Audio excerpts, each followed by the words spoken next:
the beginning of the third book of the Torah, which briefly is the book of how. The book of Bereshis tells us who. Who are the players? Who is going to make the world a godly place? Who's going to bring God, heaven down to earth? So we're introduced to the cast of characters. Adam, Noach, Avraham, Yitzchak, Yaakov, Yosef, and the birth of Moshe. Those are the characters. Then the second book of the Torah tells us, where do we make this dwelling place for God in the lower world? God comes down to Mount Sinai. We don't go up to heaven. We're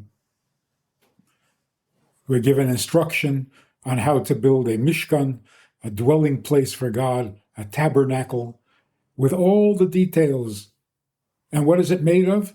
It's made of gold and silver and copper, minerals. And some wood, which is from the vegetable world, and some wool coverings, which is from the animal kingdom. And then the Kohen who serves in the temple, in the Mishkan. So you have the mineral, the vegetable, the animal, and the human. That's where you make God's presence felt.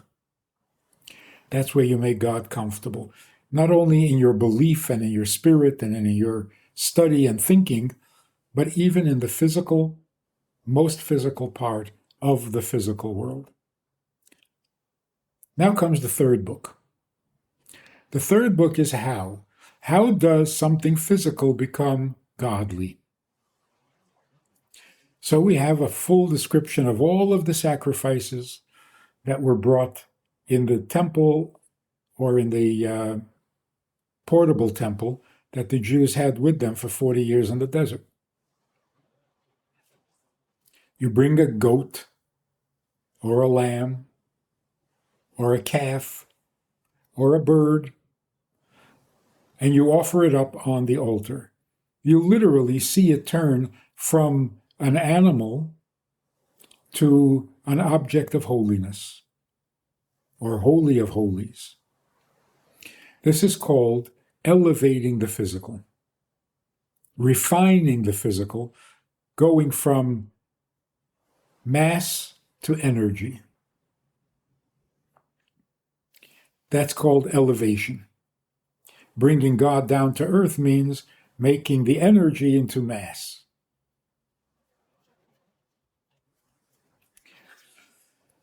This process, this elevation process, is also referred to as the attribute of gvura, judgment. See, kindness comes from above and it flows downwards. Kindness is a process by which the have provide the not have. The rich give to the poor. The teacher teaches the student. God creates the universe. So kindness flows downwards. Judgment, which is the second of the attributes, of the emotional attributes, is the opposite. It's elevation. Judgment means this is not good enough. I want something better. And so I'm going from ordinary to special, from natural to supernatural. I'm elevating. And that's called judgment. That's the process of judgment. So the third book of Torah is a radical departure from the first two. Because in the first two books, it's all kindness. It's all God doing everything for the world. And even though there is some punishment involved, like the flood, but the punishment was necessary because there had been too much kindness. Things were too big, people lived too long, there was too much forgiveness, 1,000 years went by and nobody was punished. So you could correctly say the first and second book of Torah are both kindness. In fact, the common name for the second book, although we call it Shmois, The common name is Exodus, which is a kindness. Leviticus, which is the name for the third book, the Levites, were the ones who protected the temple, guarded the temple. So it's more of a judgment. Now, here's an interesting thing.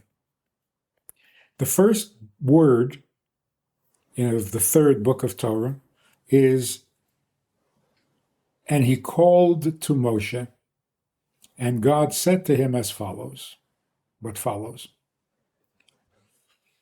Throughout the entire second book of the Torah, God speaks to Moshe over and over and over. And it never said God called to Moshe. It says God spoke to Moshe. Now, beginning of the third book, all of a sudden we're told that God calls Moshe to speak to him. The explanation is that with other prophets, with Bilam, for example, the wicked prophet, it doesn't say Vayikra, it says Vayikra. God chanced on Bilam and spoke to him. In other words, there was no introduction.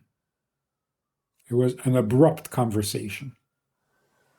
Whereas with Moshe, God called him by his name and then spoke to him. That is a sign of affection. So the Torah is telling us that when God spoke to Moshe, it was with affection. The question is, the entire second book, the previous book of the Torah, God speaks to Moshe many, many times, and it doesn't bother to mention that God first called him by his name and then spoke to him. Only here at the beginning of the third book are we told that whenever God spoke to Moshe, he first called him by name. Why all of a sudden is it necessary to mention that? Well, Kabbalistically or mystically, because this is a book of judgment,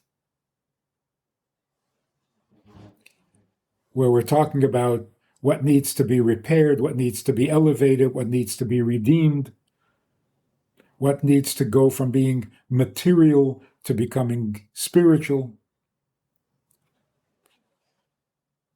Here, God finds it necessary to let the world know that when God spoke to Moshe, it was not with judgment, it was with kindness. In other words, when there is an expression of judgment, that's where you have to make the exception and point out where the judgment does not apply. And so God says, I'm going to tell you all about judgment and repair, how you go from negative to positive, from physical to spiritual. But Moshe was not part of that. To Moshe, I spoke always with kindness and with affection.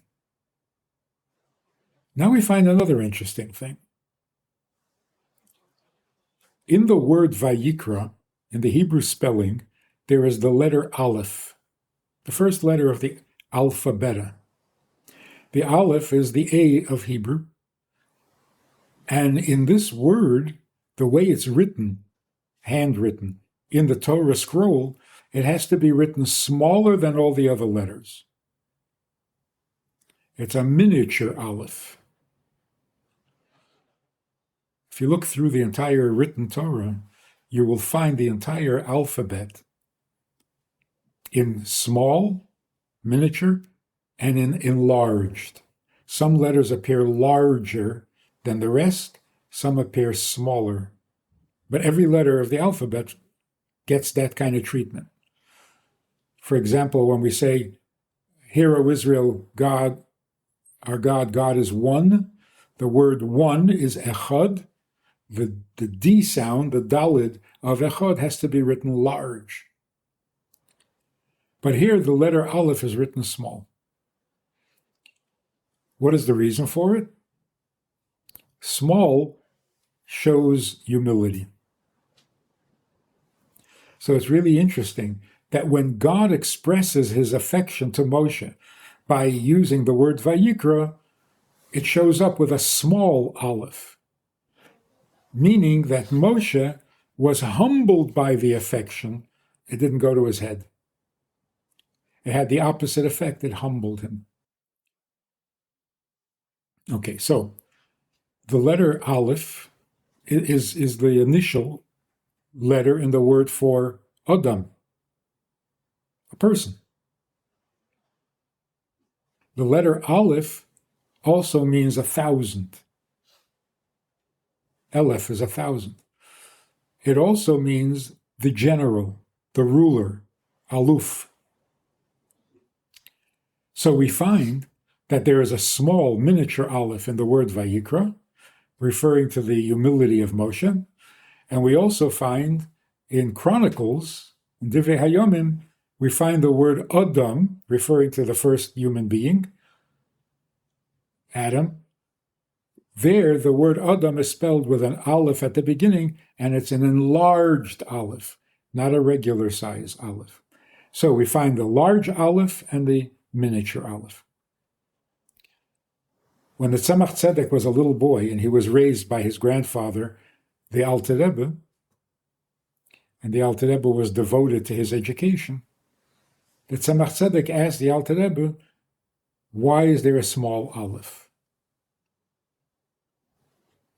Because children, very young children, when they started to learn the Torah, they would begin with this portion, Vayikra. So the first thing that the Tzemach Tzedek learned was Vayikra.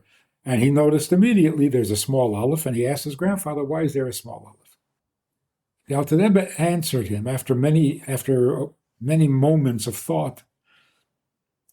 The Rebbe said to him, the small aleph represents humility, the large aleph represents arrogance or pride.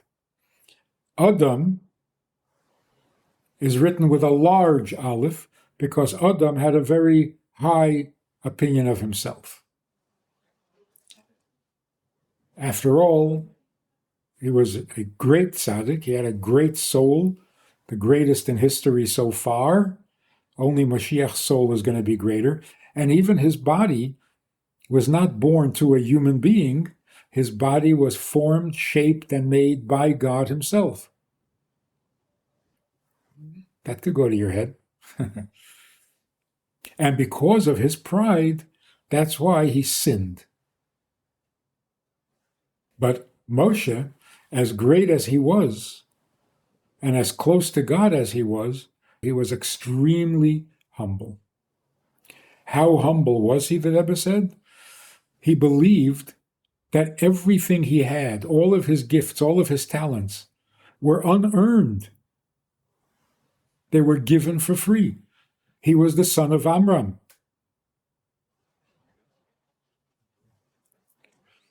Everything he had was a gift, not earned, not due to his own greatness. And in addition to that, he felt humble before every human being, meaning that he believed that any other person he met, he would assume that if this person had my gifts, they would have made better use of these gifts. So he felt that other people were superior to him. Those are the two parts of true humility. The two parts of true humility is, I don't think I deserve any credit. That's humble concerning oneself. And I believe that everybody else could have done a better job than I did with the gifts that I was given.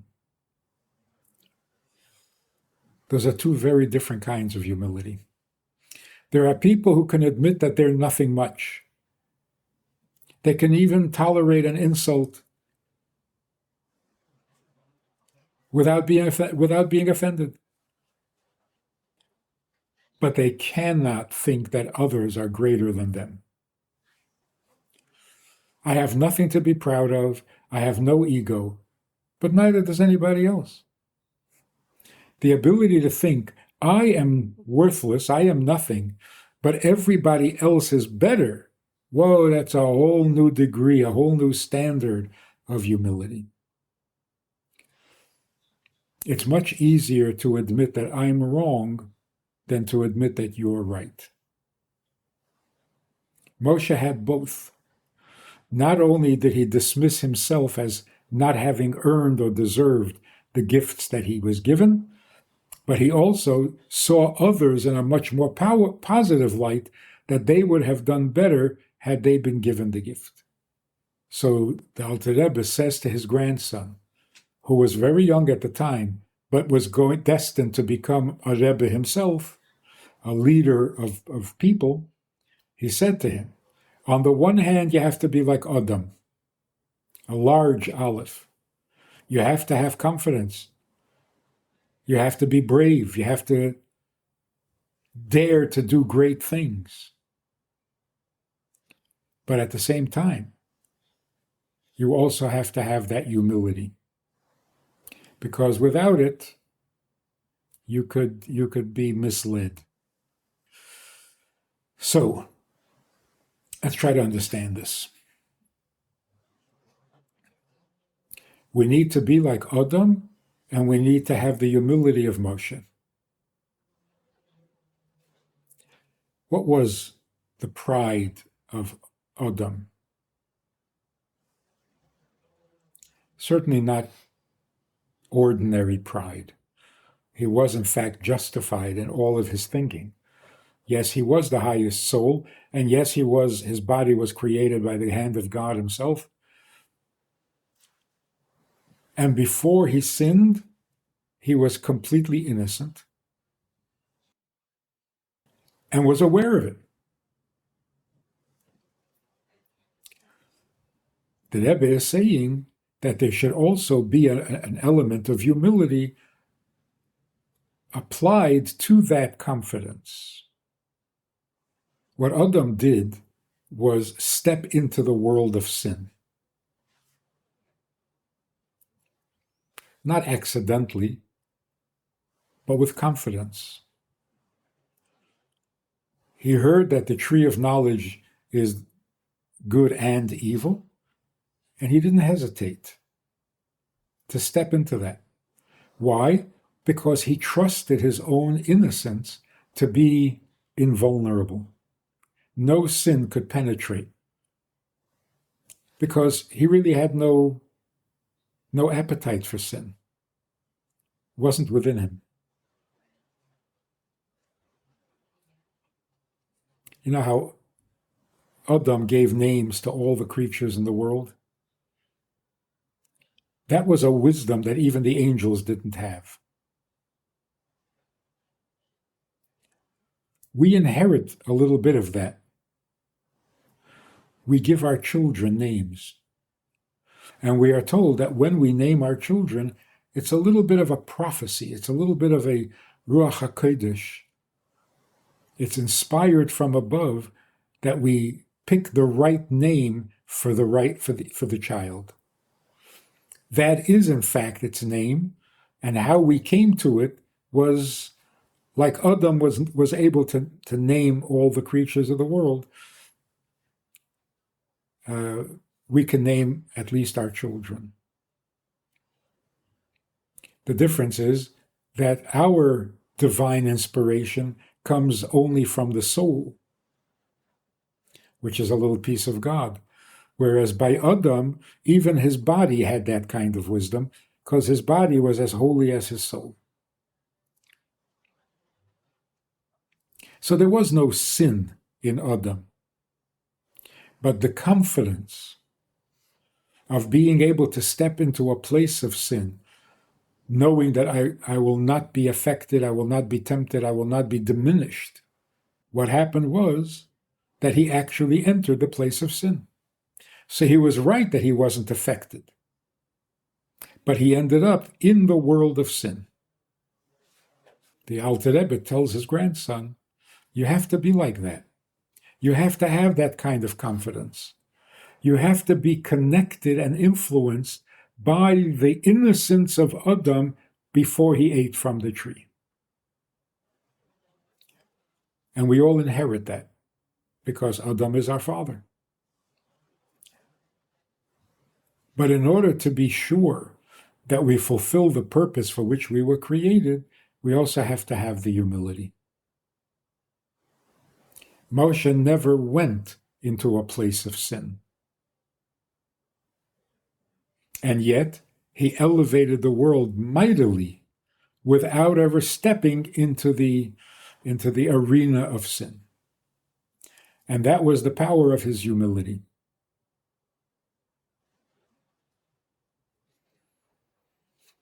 So we need to have both. There's a little bit of Moshe within us, which gives us our humility, and there's a little bit of Adam in us that gives us our confidence, fearless. When we take on the mitzvahs, we have to be fearless. The combination of the two makes you a healthy, proud, committed, devoted, and basically humble servant of God. We have a Sunday night program for VIPs that you might be interested in. It's informal, it's questions and answers, it's conversation. It's really relaxed, it's really pleasant, enjoyable, informative, and kind of community-like. It's a Sunday night program, there's a Wednesday morning program for the VIPs, and there's a Wednesday night program. All of it just conversation, casual, laid back, unscripted. So join us, take a look, click the link below, and see which of the three suits you best, and join us for some enjoyable conversation.